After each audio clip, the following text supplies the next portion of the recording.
A gente imagina o horário de trabalho de qualquer pessoa que seja, o horário diário das 8 às 6 da tarde, às vezes avança um pouco da noite.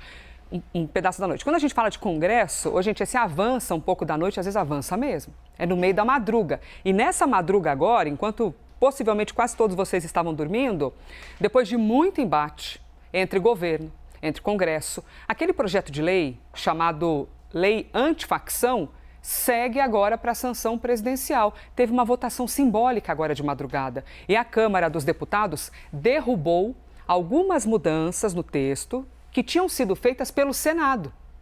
Aí fica aquela salada de frutas, tá entendendo? Porque o Senado põe uma coisa, aí a Câmara derruba, né, Pedro Moreira? Aí muda uma coisa do texto. Aí fica aquela lambança que aí chega na mão do presidente da República, que tem que decidir se vai sancionar ou não a maneira como chegou o projeto de lei para, quem sabe, virar lei. E aí, Pedro, nos conte, o pessoal foi dormir tarde, hein?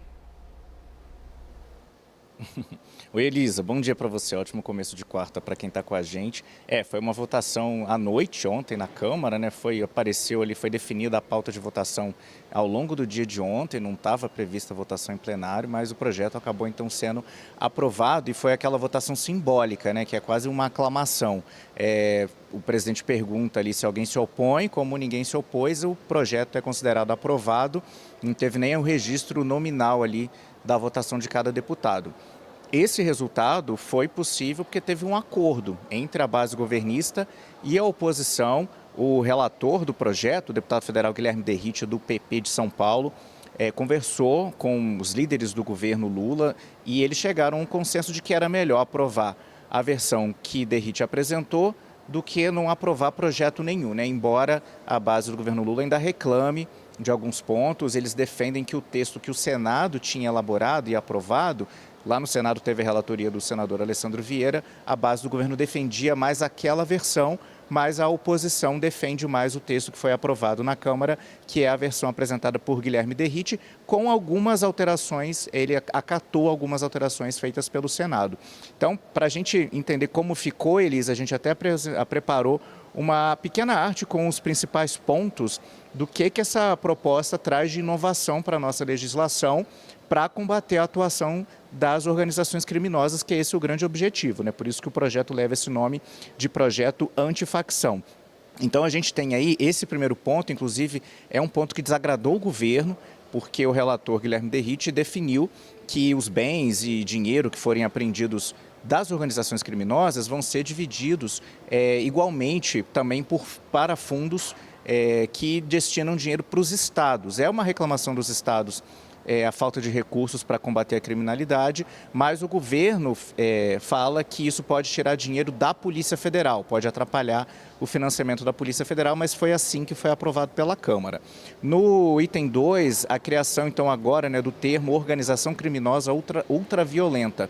Além desse termo, também o projeto traz uma lista de novas tipificações, né? São condutas dessas organizações que passam a ser consideradas crime e, por isso, podem ser combatidas, né, pelas polícias e pela justiça.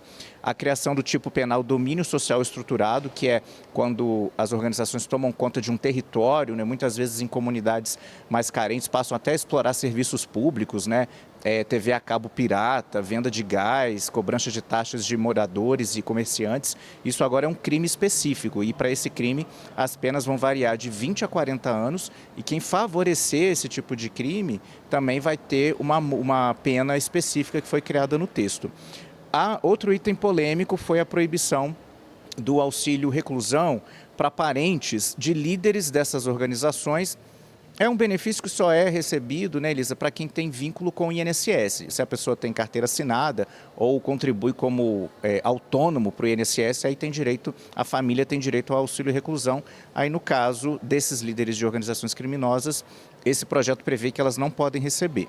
E também, outro item que ficou polêmico, que corre até risco de ser vetado pelo presidente Lula, é que também restringe o voto, ficam proibidos de votar nas eleições os envolvidos com esses grupos armados, organizados, mesmo na fase de prisão preventiva, mesmo antes da condenação. E um item muito importante também é que os líderes, né, dessas organizações vão ficar obrigatoriamente em presídios federais de segurança máxima, mesmo antes da pena, da condenação. no período de custódia, quando eles estiverem aguardando o julgamento, já tem que ser mantidos em presídios federais, mesma coisa para o cumprimento das penas.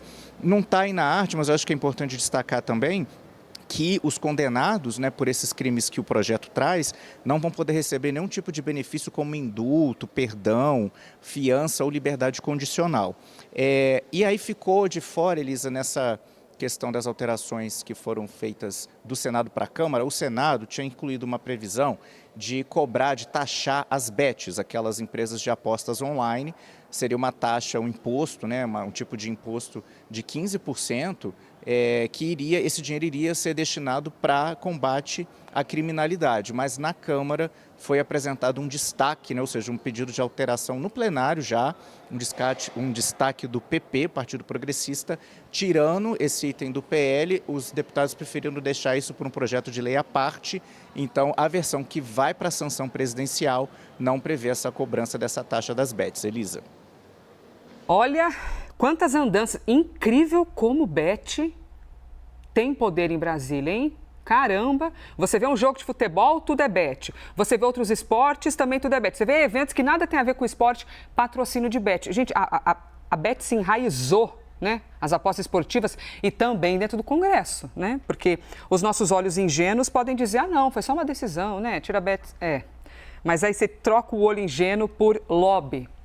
E a força que isso tem, mas vamos imaginar que é republicano tudo. Pedro Moreira, muito obrigada. Eu vou emendar com a Clarissa, até com 2 ganchos aqui de matéria. Ó. Tem aqui, isso aqui é da...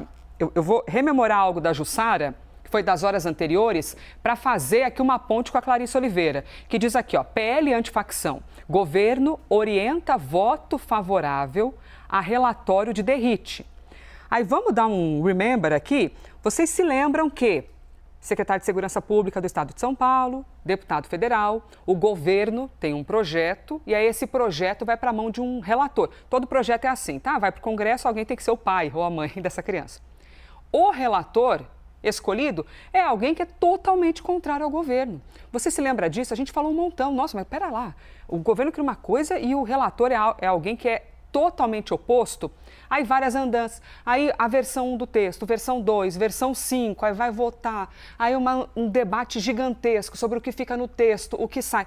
No fim das contas, o governo orientou, e deixa eu voltar aqui, o anterior tem a outra matéria que é esse aqui, ó. Câmara reverte alterações do Senado e aprova PL antifacção. O relator recompôs a proposta inicialmente aprovada pela Câmara, a previsão de financiamento para a segurança pública, contributo, olha aqui, contributo sobre bets, acabou barrado por destaque. Rapaz, isso aqui dá um bom estudo, hein? Para entender quanta amizade tem as bets em Brasília.